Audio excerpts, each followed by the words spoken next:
अगर आपको लगता था कि साइलो सिर्फ एक अंडरग्राउंड बंकर की कहानी है, तो सीजन 3 एपिसोड 7 आपकी सोच बदल कर रख देगा। इस एपिसोड ने पूरी कहानी का पासा ही पलट दिया है। एक तरफ जूलियट और आउटसाइडर्स साइलो 17 के जरिए सच तक पहुंचने की आखिरी कोशिश कर रहे हैं, तो दूसरी तरफ हमें मिलता है साइलो के ओरिजिन का सबसे बड़ा और खौफनाक सच कि आखिर 3 लाख एकड़ में बने ये 51 अंडरग्राउंड साइलोज दुनिया बचाने के लिए थे या अमीरों के ट्विस्टेड गेम का हिस्सा। देखते हैं साइलो की कहानी प्री अपोकलिप्स से कैसे जुड़ती है। कमील के मना करने के बावजूद रॉबर्ट चुपके से आउटसाइडर्स की मदद करने निकलता है। रॉबर्ट को लगता है उसने कमील को बेवकूफ बना दिया, पर इनके रिश्ते में भरोसा पूरी तरह खत्म हो चुका है। कमील सिस्टम की साइड है और रॉबर्ट रिबेलियन के साथ, जो आगे चलकर इनके रिश्ते में काफी बड़ा बदलाव लाएंगे। उधर जूलियट लूकस और कैनेडी को साइलो 17 भेजने की तैयारी करती है। उन्हें 2 काम करने हैं, वहाँ फंसे बच्चों को बचाना और साइलो का ब्लूप्रिंट लाना, ताकि सेफगार्ड आउटलेट का पता लग सके। कैनेडी दूसरे साइलो में घुसने से डरता है। फाइनल डील ये होती है कि वो लूकस को साइलो 17 तक छोड़ेगा। लूकस अंदर अकेले जाएगा। कैनेडी, जो अब तक रिबेलियन और आजादी की बड़ी बड़ी बातें करता था, जब असल खतरा सामने आता है तो पीछे हटने लगता है। इसका मतलब है नारे लगाना आसान है, पर उस मकसद के लिए अपनी जान खतरे में डालना अलग बात होती है। तभी जूलियट को एक सीक्रेट नोट मिलता है। वो डैनी को कैफेटेरिया मॉनिटर बंद करने के लिए बोलती है ताकि सर्वेलियंस से बच सके। फिर वो रॉबर्ट से मिलने जाती है। रॉबर्ट बताता है कि पानी में केमिकल मिलाया जा चुका है, जिससे लोगों की यादें मिटने लगेंगी। जूलियट को एहसास होता है वक्त हाथ से निकल रहा है। अगर सेफगार्ड को फौरन बंद नहीं किया तो लोग ये तक भूल जाएंगे कि उन्हें लड़ना किस बात के लिए था। यानी अगर लोगों को याद ही नहीं रहेगा कि वो गुलाम है, तो वो आजादी की मांग ही नहीं करेंगे। रॉबर्ट बताता है उस पर नजर रखी जा रही है और अब वो आगे कांटेक्ट नहीं कर पाएगा। दूसरी तरफ कैट, सैंडी, डैनी भी होल्डिंग 3 आते हैं। रॉबर्ट से मिली वार्निंग के बाद जूलियट प्लान बदल देती है और सुबह का इंतजार करने की बजाय लूकस और कैनेडी को फौरन बाहर भेजने का प्लान बनाती है। सूट्स चेक किए जाते हैं। मार्था रेडियो प्रोटोकॉल समझाती है। Martha dispatch, Lucas deputy Turley, Juliet Crane, Kennedy Kelso. Lucas radio संभालेगा और कैनेडी उसे गाइड करेगा। बाहर आने पर कैनेडी मायूस होता है, वहाँ कुछ नहीं है, जबकि लूकस पहली बार आसमान में तारे देखकर हैरान होता है। यानी कैनेडी बाहर सिर्फ मिट्टी और बर्बादी देखता है, पर लूकस तारों को देखकर खूबसूरती खोज लेता है। ये दिखाता है कि सच्चाई देखने का नजरिया इंसान के माइंडसेट पर डिपेंड करता है। एक के लिए बाहर की दुनिया खौफनाक है, दूसरे के लिए नई उम्मीद। फिर वो साइलो 17 की तरफ बढ़ते हैं। इन्हें एक अजीब आवाज सुनाई देती है और अचानक उन पर गोलियां चलनी शुरू हो जाती हैं। अगले ही पल रेडियो से आवाज आना बंद हो जाती है और सिग्नल गायब हो जाता है। जूलियट घबरा जाती है क्योंकि उसे डर है सब सोचेंगे उसने जानबूझकर दोनों को मौत के मुंह में ढकेल दिया, जबकि जब वो खुद साइलो 17 गई थी तो ऐसा कुछ नहीं था। इसका मतलब सिस्टम स्टैटिक नहीं है। एल्गोरिथम ने जूलियट के बाहर जाने के बाद सिक्योरिटी प्रोटोकॉल्स और डिफेंसेस ऑटोमेटिकली अपडेट कर दिए थे। जूलियट का सबसे बड़ा डर सिर्फ उनकी जान जाना नहीं, बल्कि रिबेलियन के भरोसे का टूटना है। एक लीडर के रूप में अगर लोग उस पर शक करने लगे कि वो अपने ही लोगों की बलि दे रही है, तो सेफगार्ड बंद होने से पहले ही पूरा मूवमेंट अंदर से बिखर जाएगा। उधर कमील वॉल्ट में जाती है। एल्गोरिथम कंफर्म करता है कि लूकस और कैनेडी को रास्ते से हटा दिया गया है। यहाँ साफ हो जाता है सिस्टम के लिए इंसानी जिंदगी सिर्फ डेटा पॉइंट्स और कैलकुलेटेड खतरा है। कमील को लगता है सब कंट्रोल में है, पर असल में वो एल्गोरिथम का प्यादा बनकर रह गई है। कमील के पूछने पर एल्गोरिथम जूलियट के हेलमेट कैम की अनएडिटेड फुटेज दिखाता है। वहाँ बिखरी लाशें देखकर पता चलता है कि साइलो 17 वालों ने सेफगार्ड प्रोटोकॉल बंद तो किया था, पर सिर्फ थोड़ी देर के लिए। एल्गोरिथम रिवील करता है कि उसने लूकस और कैनेडी को जानबूझकर बाहर जाने दिया, जिससे उनकी मौत एक वार्निंग बन सके। सेफगार्ड बंद होने के बाद अपने आप बैकअप प्रोटोकॉल एक्टिवेट हो जाता है, जो किसी को जिंदा नहीं छोड़ता। साइलो का सिस्टम इतना कैलकुलेटेड है कि सेफगार्ड को बंद करना आजादी नहीं, बल्कि एक और डेडली ट्रैप को ट्रिगर करना है। देखा जाए तो एल्गोरिथम ने हर बगावत के काउंटर के लिए पहले से तैयारी कर रखी है। उसका मकसद जान लेकर मिसाल कायम करना था। हम कह सकते हैं मशीन के लिए इंसानी जान सिर्फ एक साइकोलॉजिकल वेपन है, जिससे वो दूसरों के दिमाग में डर बैठा सके। एल्गोरिथम कमील को जूलियट के पास भेजता है ताकि वो उसे साइलो 17 जाने से रोक सके, पर साथ ही कमील को हथियार देकर भेजता है। अगर जूलियट न माने तो उसे वहीं खत्म कर दिया जाए। कमील और जूलियट आमने सामने आती हैं, दोनों के हाथों में हथियार है। जूलियट पहले कवर बनाती है कि वो सिर्फ बच्चों को बचाना चाहती है। कमील झूठ बोलती है कि लूकस और कैनेडी सूट मालफंक्शन की वजह से मरे, क्योंकि जूलियट ने उन्हें जल्दबाजी में भेजा। जूलियट फौरन कमील का झूठ पकड़ लेती है, ये कहकर कि सूट बुलेट प्रूफ नहीं होते, यानी उसे पता है उन्हें गोली मारी गई थी। बेसिकली यहाँ कमील झूठ का इस्तेमाल करके जूलियट पर गिल्ट डालने की कोशिश करती है, ताकि वो खुद को दोनों की मौत का जिम्मेदार समझे। पर जूलियट सिस्टम के पूरे नैरेटिव को एक झटके में तोड़ देती है। दूसरी तरफ मार्था के कमरे में टेडी जुडिशियल की दीवारों और सेफगार्ड वाले जहरीले पाइप को उड़ाने का प्लान बनाता है। जूलियट का मानना है इससे जहर आसपास के लेवल में फैल जाएगा और बेगुनाह लोग मारे जाएंगे। शर्ली इस कुर्बानी के लिए तैयार है, पर जूलियट इस प्लान को रिजेक्ट कर देती है और दूसरा रास्ता निकालने के लिए बोलती है। असल में जूलियट की नजर में हर इंसान की जान कीमती है, जबकि बर्नार्ड रजीना को एक काम देता है, हर हाल में मिशन की डायरी लाना, और फिर जूलियट को ग्लोरिया से मिलवाने ले जाता है। ग्लोरिया वही इंसान है जिसकी सीजन 1 में याददाश्त मिटाने की कोशिश की गई थी। जूलियट को कुछ भी याद नहीं, पर ग्लोरिया को सब याद है। यहाँ हालात पूरी तरह पलट चुके हैं। एक वक्त था जब जूलियट ग्लोरिया की यादें लाने की कोशिश कर रही थी, और आज ग्लोरिया को वही काम करना है। ग्लोरिया बताती है 140 साल पहले जब साइलो में एक बड़ी बगावत हुई थी, तब मिशन नाम के एक पोर्टर ने सिस्टम के खिलाफ जाकर बीच की सीढ़ियों को बॉम्ब से उड़ा दिया था। सीढ़ियां ही साइलो की मेन कनेक्शन है। जब उसने स्टेयर्स उड़ा दिए तो लेवल के बीच का मूवमेंट रुक गया।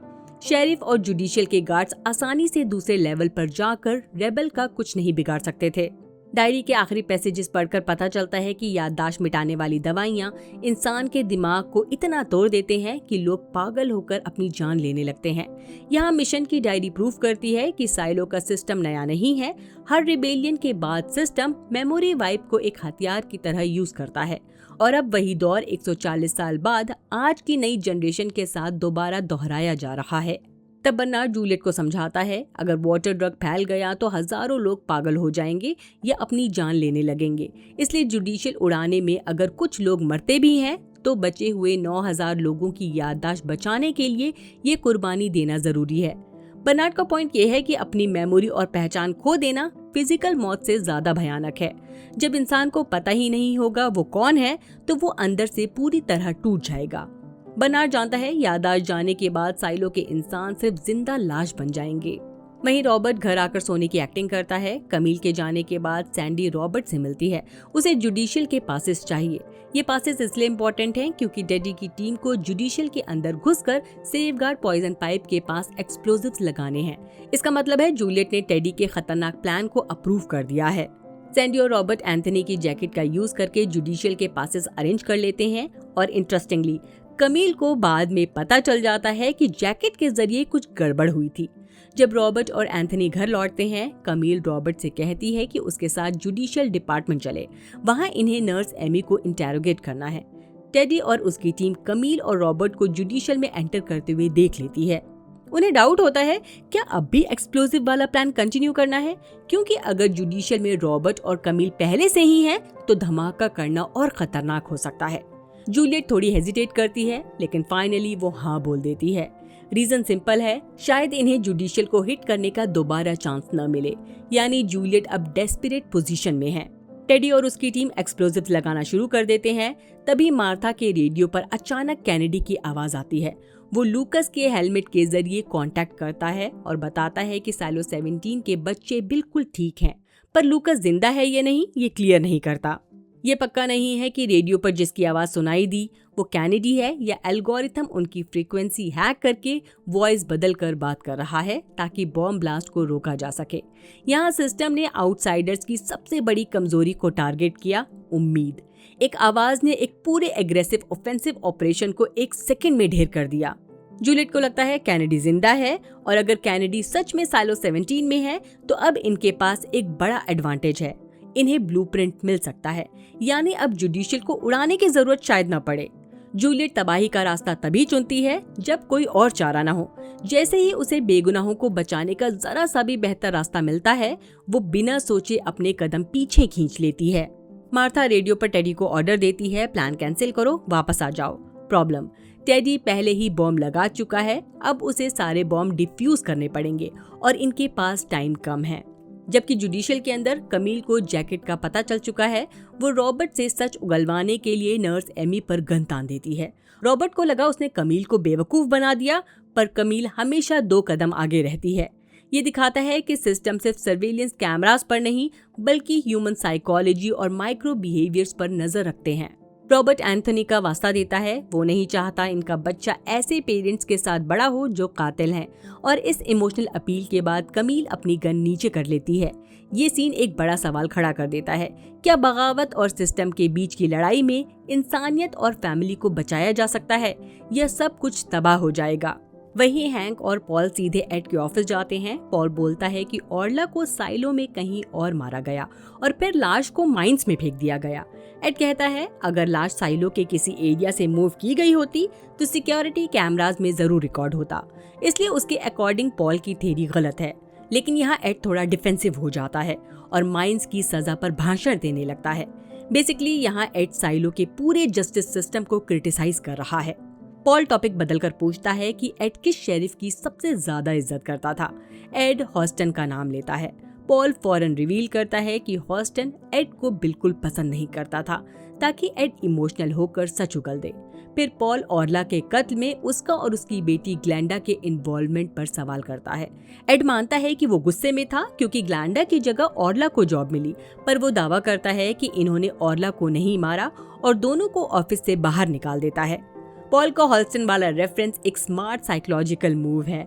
जब एक पावरफुल आदमी को पता चलता है कि जिस इंसान की वो इज्जत करता था वो उसे बेकार समझता था, तो उसका ईगो हर्ट होता है और वो डिफेंसिव होकर ऐसी बातें बोल देता है जो उसे नहीं बोलनी चाहिए थी। अब कहानी नॉक्स पर आती है। वो अपने डैड की मौत के बारे में मार्क से पूछता है। मार्क एक बड़ा खुलासा करता है, नॉक्स का डैड जिंदा है। उन्होंने एड के लिए कुछ सीक्रेट चीज बनाई थी और बदले में एड ने उनकी नकली मौत दिखाई और उन्हें गायब करवाया। माइंस में दफनाई गई लाश किसी और की थी। यहाँ हमें समझ आता है साइलो में हर जगह कैमरास हैं, फिर भी बॉडीज मूव हो रही हैं और फेक मौत ऑर्गेनाइज की जा रही है। ये दिखाता है कि सिस्टम का कंट्रोल सिर्फ आम लोगों पर नहीं, करप्ट और पावरफुल लोग जैसे एड सिस्टम के ब्लाइंड स्पॉट्स का यूज करना अच्छी तरह जानते हैं। एड सिर्फ एक आम ऑफिसर या मैनेजर नहीं है, बल्कि साइलो के अंडरग्राउंड ब्लैक मार्केट और इलीगल फेवर का मास्टरमाइंड है, making something in exchange for a fake death. ये दिखाता है कि सिस्टम चाहे कितना भी स्ट्रिक्ट बने, साइलो के अंदर एक अंडरग्राउंड नेटवर्क चल रहा है जो कानून की नाक के नीचे अपना अलग ही धंधा चला रहा है। मार्क नॉक्स को वार्न करता है कि एड बहुत खतरनाक आदमी है और इस मामले में न पड़े, पर नॉक्स पीछे हटने को तैयार नहीं। वो अपने डैड से मिलना चाहता है और उस अनजान इंसान को इंसाफ दिलाना चाहता है जिसे उसके डैड की जगह मारकर दफना दिया गया। ये नॉक्स के हाई मॉरल कैरेक्टर को हाईलाइट करता है। उसके लिए फैमिली का सच जरूरी है, पर मासूम जिंदगी की कीमत पर नहीं। वहीं फ्लैशबैक में एयरपोर्ट पर शार्लेट, विक्टर और एना पहले से मौजूद हैं। डैनियल शार्लेट को देखकर हैरान हो जाता है। विक्टर शार्लेट की तरफ से जवाब देने की कोशिश करता है, लेकिन डैनियल उसे रोक देता है। डैनियल डायरेक्टली शार्लेट से बात करना चाहता है, विक्टर से नहीं, क्योंकि उसे विक्टर पर भरोसा नहीं। उसे पता है कि शार्लेट के साथ कुछ हुआ है और विक्टर उसकी मेमोरीज कंट्रोल कर रहा है। शार्लेट बताती है कि वो ठीक है और उसे डैनियल याद है, पर वो एना के रूल्स के मुताबिक ज्यादा कुछ नहीं बोल सकती। एना हेलन और डैनियल को हैंगर डोर्स के अंदर आने के लिए कहती है। डैनियल मना कर देता है। उसका पॉइंट सिंपल है, अभी अभी इन्हें एक रिमोट कंट्रोल कार में किडनैप करके यहाँ लाया गया है। उसे इसका एक्सप्लेनेशन चाहिए। यानी डैनियल आंख बंद करके फॉलो करने के मूड में नहीं। वो अंदर जाने से इनकार कर देता है। थर्मन रिवील करती है कि अंदर लॉयर्स एनडीएस के साथ खड़े हैं, जिसे साइन करने के 24 घंटे बाद ही इन्हें सारे जवाब मिलेंगे। एनडीए मतलब जो कुछ यहाँ देखा या सुना जाएगा उसके बारे में किसी को कुछ भी बताने की इजाजत नहीं। यहाँ पर स्टेंसन भी मौजूद है। वो बहुत ही अमीर और पावरफुल इंसान है। वो आकर इन्हें सीधा धमकी देता है, एनडीए साइन करो और सच जानो या सीधे गैंटानामो बे जाओ, यानी यूएस मिलिट्री जेल जाओ। बेसिकली इनके पास चूज करने का कोई एक्चुअल ऑप्शन नहीं। हमें दिखाया जा रहा है थर्मन और स्टेंसन दुनिया को बचाने के लिए ये सब कर रहे हैं, लेकिन प्रॉब्लम ये है कि अपने मिशन के नाम पर वो लोगों को फोर्स कर रहे हैं। उनसे एनडीए साइन करवाए जा रहे हैं, जेल भेजने की धमकी दे रहे हैं, यादों को मैनिपुलेट कर रहे हैं और जरूरी इंफॉर्मेशन भी छुपा रहे हैं। पता चलता है शार्लेट पहले ही एनडीए साइन कर चुकी है क्योंकि उसे ईरान बॉम्बिंग मिशन का सच जानना है। इसके बाद डैनियल और हेलन भी एग्री कर लेते हैं और प्राइवेट प्लेन में सवार हो जाते हैं। प्लेन में डैनियल को पता चलता है कि विक्टर ने शार्लेट को सिर्फ हाल ही की मेमोरीज एक्सेस करने दी हैं। जब वो ईरान मिशन के लिए प्लेन में बैठी थी, उसके बाद का सब कुछ उसके दिमाग में लॉक है और यही मिस्ट्री पूरे प्री एपोकलिप्स स्टोरी लाइन की एक इम्पोर्टेंट की हो सकती है। अभी ये क्लियर नहीं है कि शार्लेट और उसकी टीम के साथ एग्जैक्टली क्या हुआ था। क्या उस हादसे में नैनाइट्स इन्वॉल्व थे? क्या उनकी यादें जानबूझकर मिटाई गई थी या फिर उनके ईरान मिशन का एक्चुअल पर्पस ही कुछ और था? अभी इन सब सवालों के जवाब सामने नहीं आए हैं। शार्लेट डैनियल को समझाने की कोशिश करती है कि विक्टर असल में उसकी हेल्प कर रहा है क्योंकि वो उसकी कुछ पुरानी यादें वापस लाया है, लेकिन डैनियल इस बात को अलग नजरिए से देखता है। उसके अकॉर्डिंग विक्टर ने ही शार्लेट की यादों को लॉक किया था, इसलिए अब उनमें से कुछ मेमोरीज वापस कर देना कोई एहसान नहीं है। डैनियल का मानना है कि शार्लेट को अपनी सारी मेमोरीज एक्सेस करने का पूरा हक है, यानी उसके लिए मेमोरी रिस्टोर करना एहसान नहीं है बल्कि उसकी यादों को मिटाना ही गलत था। डैनियल का पॉइंट ये है कि शार्लेट को अपनी मेमोरीज पर पूरा हक होना चाहिए। कोई दूसरा इंसान ये डिसाइड नहीं कर सकता कि उसे क्या याद रखना चाहिए और क्या भूल जाना चाहिए। यहीं इस सीन का मीनिंग भी छुपा है। शो मेमोरी को सिर्फ पास्ट की यादों के रूप में नहीं बल्कि पर्सनल फ्रीडम के सिंबल के तौर पर दिखाता है।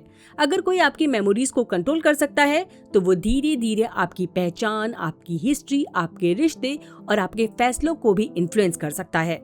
इसीलिए इस कहानी में मेमोरी को कंट्रोल करना असल में किसी इंसान की पहचान को कंट्रोल करने के बराबर दिखाया गया है। शार्लेट डैनियल की बात को पूरी तरह गलत भी नहीं कह सकती क्योंकि अंदर से वो खुद जानती है कि उसके दिमाग में अभी भी कुछ यादें मिसिंग हैं। वो एक कंफ्यूजिंग सिचुएशन में फंसी हुई है। एक तरफ विक्टर ने उसकी हेल्प की है, लेकिन दूसरी तरफ उसकी मेमोरीज को कंट्रोल करने की वजह भी विक्टर ही है। शार्लेट के पास डैनियल के सवाल का कोई क्लियर जवाब नहीं होता, इसलिए वो सोने चली जाती है। थोड़ी देर बाद डैनियल के पास हेलन आती है। वो कहता है कि उसे लग रहा है कि शार्लेट धीरे धीरे वापस आ रही है। उसके लिए ये मूवमेंट काफी इमोशनल है क्योंकि वो अपनी बहन का इंतजार कर रहा है। बाद में हेलन हेनरी से बात करती है। हमें पता चलता है कि जिस गाड़ी में हेलन और डैनियल को लाया गया उसमें पहले से बगिंग डिवाइस लगा हुआ था, इसलिए हेनरी ने हेलन की सारी बातें सुन ली। उसे पता चल गया कि हेलन ने अपनी सोर्स की पहचान बचाने के लिए अपना करियर और रेपुटेशन दांव पर लगा दिया। हेलन का ये फैसला देखकर हेनरी उसकी ईमानदारी और उसूलों की इज्जत करने लगता है। हेनरी जो शुरू से ही हेलन पर भरोसा नहीं करता था, अब धीरे धीरे उस पर भरोसा करने लगा है। हेलन को लगता है कि हेनरी उसके साथ थोड़ा कंफर्टेबल हो गया है, इसलिए वो उसके पास्ट के बारे में पूछती है। वो बताता है कि वो 20 साल तक मिलिट्री इंटेलिजेंस में काम कर चुका है। उसके बाद उसने अपनी खुद की फिल्म शुरू की, लेकिन वो बिजनेस फेल हो गया। फिर वो थर्मन का ड्राइवर बन गया और अब बेसिकली थर्मन और एना की सिक्योरिटी और प्रोटेक्शन की जिम्मेदारी संभालता है।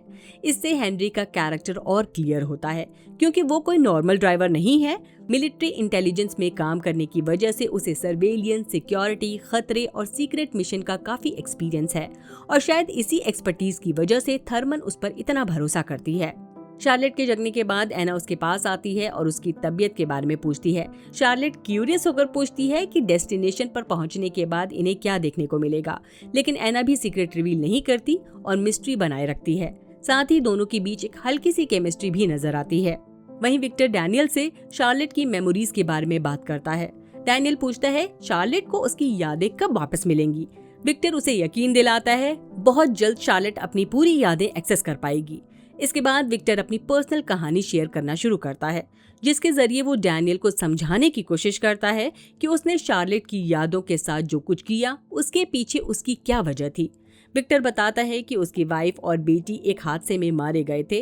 वो डैनियल को समझाता है कि एक्सीडेंट में उसकी भी कुछ गलतियां थीं और जिस दूसरे ड्राइवर की वजह से क्रैश हुआ उससे भी कुछ गलतियां हुई, लेकिन इस ट्रेजेडी का विक्टर पर बहुत गहरा असर पड़ा और वो गहरे सदमे और डिप्रेशन में चला गया। अपनी फैमिली को ऐसी हालत में खोने के बाद उसके लिए नॉर्मल जिंदगी में वापस आना बहुत मुश्किल था और उस ट्रॉमा से बाहर निकलने में उसे काफी वक्त लगा। यहाँ विक्टर डैनियल को अपनी अप्रोच समझाता है। वो कहता है कि शार्लेट के साथ वो कुछ ऐसा नहीं कर रहा जो उसने खुद के साथ नहीं किया। अपनी दर्द भरी यादों के साथ भी विक्टर ने सिलेक्टिव अप्रोच रखी थी।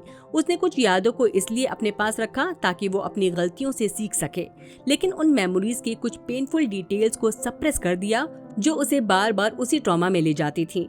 विक्टर का मानना है कि हर मेमोरी को याद रखना जरूरी नहीं होता। कभी कभी कुछ पेनफुल मेमोरीज को भूल पाना भी इंसान को इमोशनली स्टेबल रहने और आगे बढ़ने में हेल्प करता है।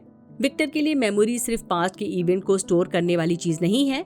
उसका मानना है कि अगर कोई ट्रॉमेटिक मेमोरी किसी इंसान को बार बार मेंटली डिस्टर्ब कर रही हो और उससे नॉर्मल लाइफ जीना मुश्किल हो रहा हो, तो उस याद को दबाना उसे स्टेबल रहने में हेल्प कर सकता है। इसी सोच के बेसिस पर विक्टर शार्लेट के ट्रीटमेंट को जस्टिफाई करता है। उसके अकॉर्डिंग वो शार्लेट को हर्ट नहीं कर रहा, बल्कि उस पेनफुल ट्रॉमा से प्रोटेक्ट करने की कोशिश कर रहा है, जिसे याद करना शायद उसके लिए और ज्यादा डैमेजिंग हो सकता है।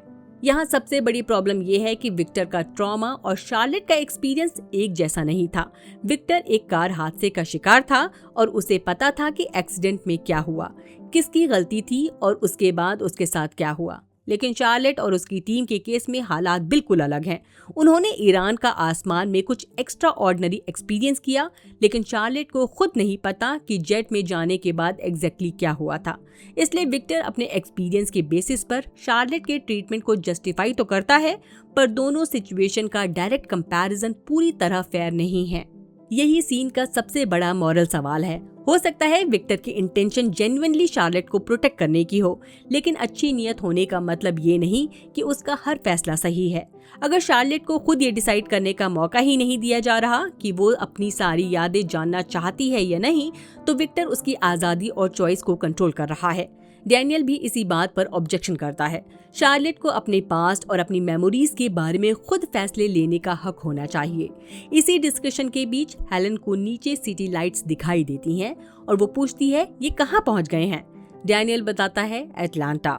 प्लेन लैंड करने के बाद सबको हेलीकॉप्टर्स में शिफ्ट किया जाता है, क्योंकि इन्हें अब एक और सीक्रेट लोकेशन पर ले जाया जा रहा है। ये कोई छोटा सा हिडन कंपाउंड नहीं, बल्कि मीलों तक फैली खेती की जमीन है, जिसका मालिक स्टेंसन है।